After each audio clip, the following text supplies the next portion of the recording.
on top, which is one of the best quotes, I think, of Keynes, which isn't talked about enough, which is that the important thing for government to do is not to do things which individuals are doing already and to do them a little bit better or a little bit worse, but to do those things which at present are not done at all. Now, of course, in terms of innovation, that also requires all sorts of expertise within government at the sectoral level to really understand what is not being done and not simply to reproduce or to get captured by the private sector when they say what needs to be done. But it also requires, you know, a view of the state which is way beyond the counter-cyclical view, which unfortunately is the one that people like Krugman and Stiglitz, who of course have a very important role today in the anti-austerity debate, but which, you know, they don't actually have a theory of the state. They often, if you hear the talk shows that they're in, they get accused and they don't have a response. When the accuser, which is usually either a right-wing politician or, you know, some mediocre economist, saying, well, why then? You know, why during the boom were you not one of the ones who said the state should draw back? They actually don't have an answer. I don't know if you've ever heard these interactions, but they, you know, come out with some sort of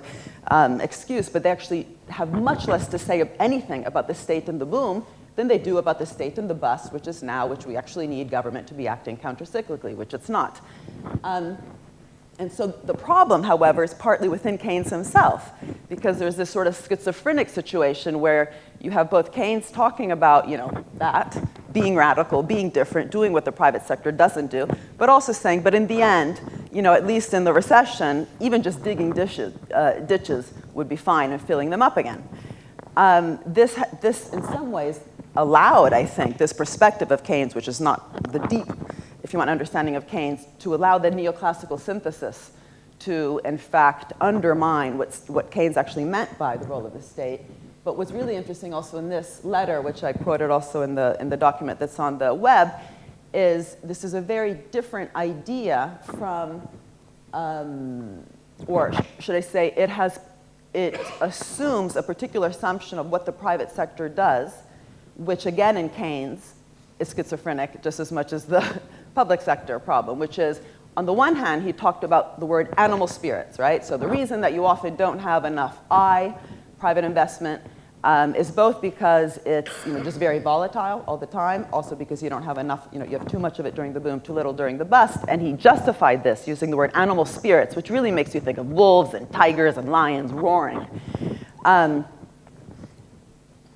In this letter, he talks about the private sector not as wolves or tigers, but as domesticated animals by nature.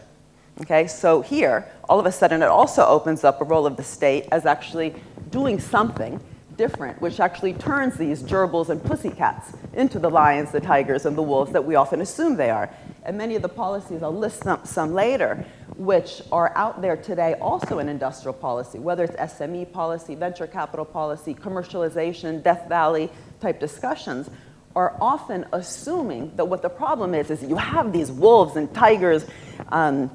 in these cages that simply have to be released. And so all these different policies are thinking about how to, you know, bring down the cages and allow these wild animals to go out there and roar, when actually, if this is true instead, that most of the time, much of the private sector is actually quite wimpy, inertial, fearful, not just in the bust, even in the boom. And this is where, again, lots of the evidence of our work in innovation, I think, actually could be much stronger in showing exactly who entered when, you know, what type of risk, what type of uncertainty was being taken on at what point in time. This would affect policies.